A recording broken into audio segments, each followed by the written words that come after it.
Hey guys, thought I'd take a quick minute to make this video on the installation of the 4X Innovation skid plate on a 2018 Toyota 4Runner TRD Off-Road. So the first thing that I've done so far is gotten the vehicle up on the ramps, and we'll see if we can figure out how this install will go. So stay tuned. All right, so I've taken off the first front valance, just the plastic cover, and now I'm going to work on the actual skid plate.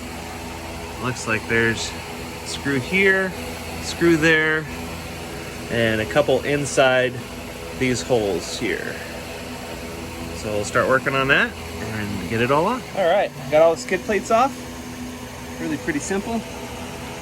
And now we'll get started with the installation. It's always helpful to sort out your hardware before you start the installation and try and figure out where stuff goes. So what I've done here is I've kind of sorted everything. 1, 2, 3, 4, 5, 6, 7, 8, 9 of these hex head. 9 of those.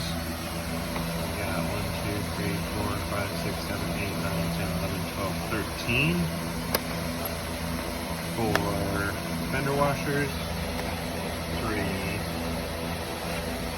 1, 2, 3, and we got 1, 2, 3, 4 of these guys. All right, let's figure out where this stuff goes.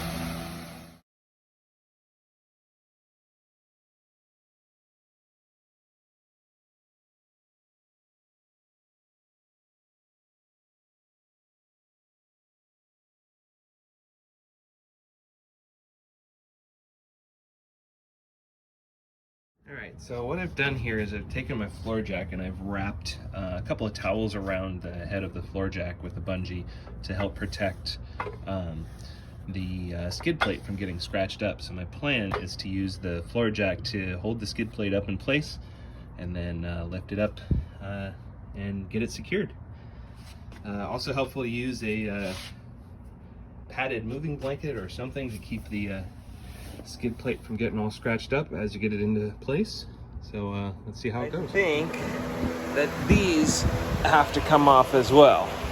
So I'm gonna go ahead and remove those and see if we can make these fit. All right, so we got those supports removed and I think we got this figured out.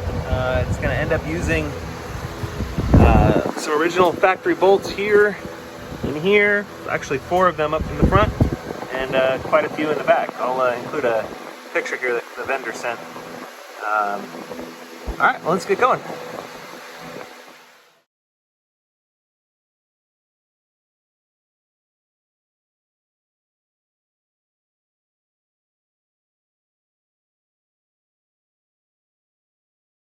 All right, first skid's in. Very cool. Turns out the inner support that we had to remove from the factory skid plates has to come out, and then the front plate actually reuses those factory bolts, and they go in this slot and this slot. Sorry, the first and third slot, and then the second and fourth slot use I believe they're the M10 screws or bolts from the original skid plate. But in any event, that's what it looks like.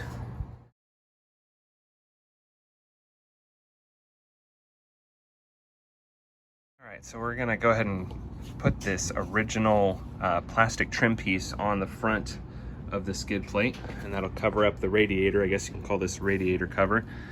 This will use these small, tiny,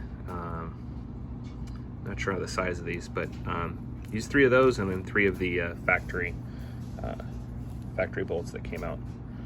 All right, so to put this plastic piece, the radiator cover back on, you're actually going to need 3 of these washers in addition to the 3 smallest screws and 3 original, almost like fender bolts that came out of the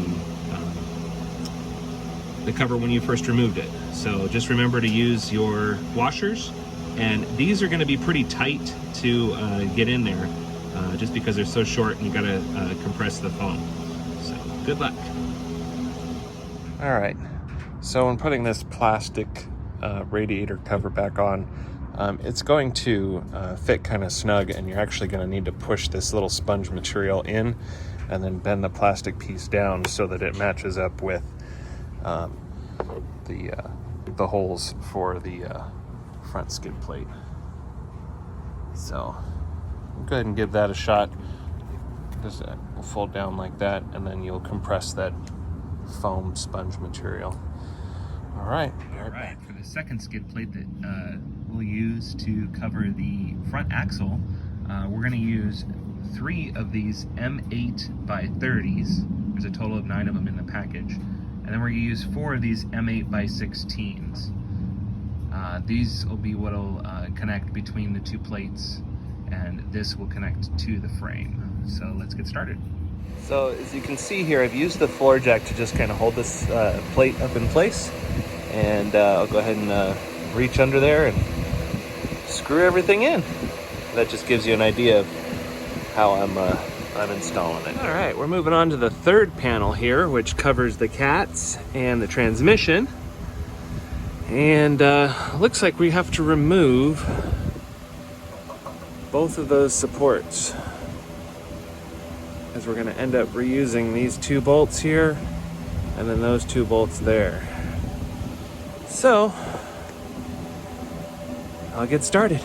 All right, so because I installed the rock sliders and I have KDSS, I installed this skid plate for the KDSS lines back over the skid plate mount. But it turns out that some of that hardware is still in the way. So I'm gonna I have to remove this whole skid plate, this third skid plate now, and remove the KDSS skid plate and reassess. So that's where I'm at. I'm gonna go do that now. All right, so I went ahead and removed the KDSS skid plate, and it actually looks like these sliders and skid plates will actually end up covering all, if not most, of KDSS lines. So we'll find out. All right, here's the problem I'm currently running into. These last 2 bolts of the third panel, or I'm sorry, 4 bolts of the third panel are not lining up correctly. So what I think I need to do is loosen up the first and second panels and see if I can adjust them over so that these line up.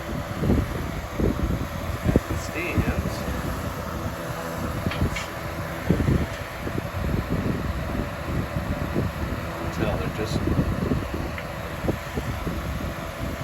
an angle to line up. So I'm sure we can adjust that. Just a word of caution. All right. Third plate on. I ended up adjusting all the bolts that connect to the frame, and kind of just jimmied it over about 1/10 of an inch, and put the other bolts in, let it all line back up, and then I'll tighten it back up. And for those of you that wanted to know whether or not these cover the cats, they sure do, which is really the reason why I went with these. They are completely covered, and there's really no way they're gonna get to those cats really easy. So there it is.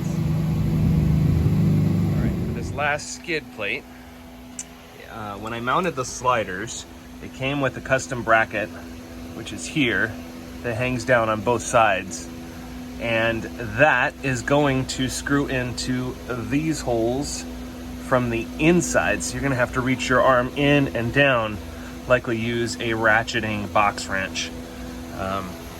So with that, I'm assuming you're gonna use this hardware, and it's gonna screw in something like that.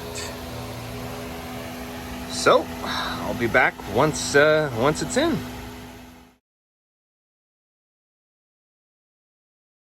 All right, that's it. Just a word of advice: just don't cinch everything up until you get all 4 panels on. The rear supports back here were kind of hard to get aligned, so I had to loosen everything up and get enough slack in the plates in order to get the bolts in. And then once I got those 4 bolts in, able to cinch everything up, and everything is good to go.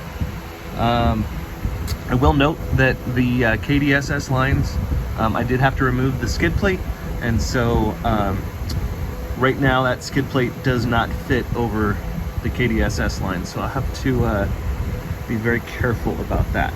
So other than that, 4X Innovations, rock solid engineering, is spot on, precise, and really impressed with this kit. So thanks for watching.